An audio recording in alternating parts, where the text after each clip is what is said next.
जय श्री कृष्ण। देखो आज हम एक क्वेश्चन आपको तैयार करा रहा हूं मैं कि जीवाणुओं से होने वाली बीमारी है तो बहुत, लेकिन जो ज्यादातर पूछी आती है मुख्य मुख्य वो आपको बता रहा हूं, इनसे लगा करके आप क्वेश्चन हेलो कर सकते हैं। ठीक है, देखिए सबसे पहले क्वेश्चन क्या, बीमारी का नाम और कौन सा उससे प्रभावित होता है और उस जीवाणु का नाम क्या है। सबसे पहले हमारा हैजा, हैजा होता है उल्टी दस्त होते हैं, तो हैजे से कौन सा अंग प्रभावित होता है, कौन से अंग प्रभावित होता है, और उसका नाम क्या है, विब्रियो कॉलेरी। जो जीवाणु इस बीमारी को फैलाता है उसका नाम है विब्रियो कॉलेरी। दूसरा है टाइफाइड, टाइफाइड बुखार रहता है कि टाइफाइड बुखार हो रहा है, उससे भी क्या प्रभावित होती है, आंत प्रभावित होती है। और जीवाणु का नाम क्या है, साल्मोनेला टाइफी। क्या है, साल्मोनेला टाइफी। दोनों आंत वाले हैं, आंत प्रभावित होती है, एक हैजा और टाइफाइड दोनों।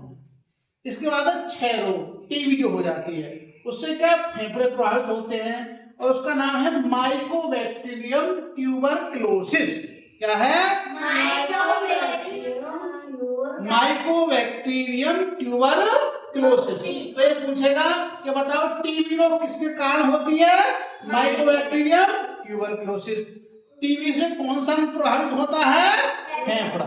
ठीक है, दोनों पूछ सकता है, कौन सा अंग प्रभावित होता है तो फेफड़ा, और किससे होती है तो माइकोबैक्टीरियम ट्यूबरक्लोसिस।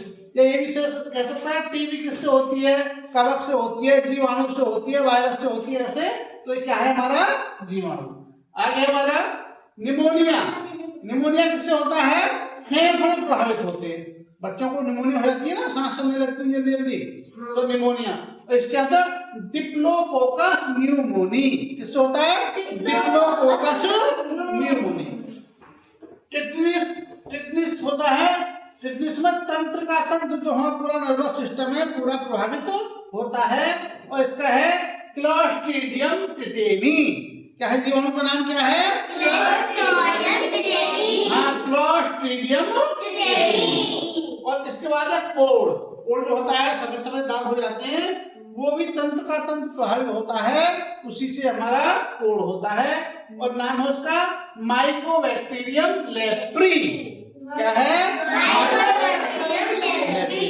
तो देखो तुम इन 6 को याद कर लो, जब 6 को याद कर लोगे तो तुम्हारे ऑप्शन जो आएंगे, यदि ये तुम्हें बिल्कुल सही याद है तो कोई भी क्वेश्चन आएगा उसे आप कर लेंगे, सीधा सीधा नहीं मिलेगा।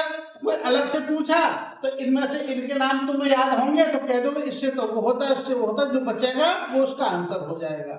इसी प्रकार से जब अंग प्रभावित, मालूम है तुम्हें कौन कौन से अंग प्रभावित है, तो ये तुम लगा लोगे कि इस अंग में ये अंग प्रभावित होता है, इस रोग में इसमें ये होता है, तो जो याद नहीं है उसका भी आप अंदाजा लगा देंगे। तो इन सबको तैयार कराएंगे और इसको अच्छे से तैयार करेंगे। इसमें से ज्यादा तुम्हारा जो परीक्षा होगी एनएमएस वाली, उसमें क्वेश्चन आता है, पूछ लेगा कि कोड़ किससे होता है, कि जीवाणु का नाम बताओ, या फिर टीबी के जीवाणु का नाम बताओ, या टाइफाइड के जीवाणु का नाम बताओ, या फिर ऐसे भी दे सकता है बताओ हैजा में कौन सा अंग प्रभावित होता है, निमोनिया में कौन सा अंग प्रभावित होता है, या टिटनिस में कौन सा अंग प्रभावित होता है। दोनों तरीके से अंग भी पूछ सकता है और जीवाणु का नाम भी पूछ सकता है। ठीक है, उसे तैयार करके लाएंगे अच्छे तरीके से। जय श्री कृष्ण।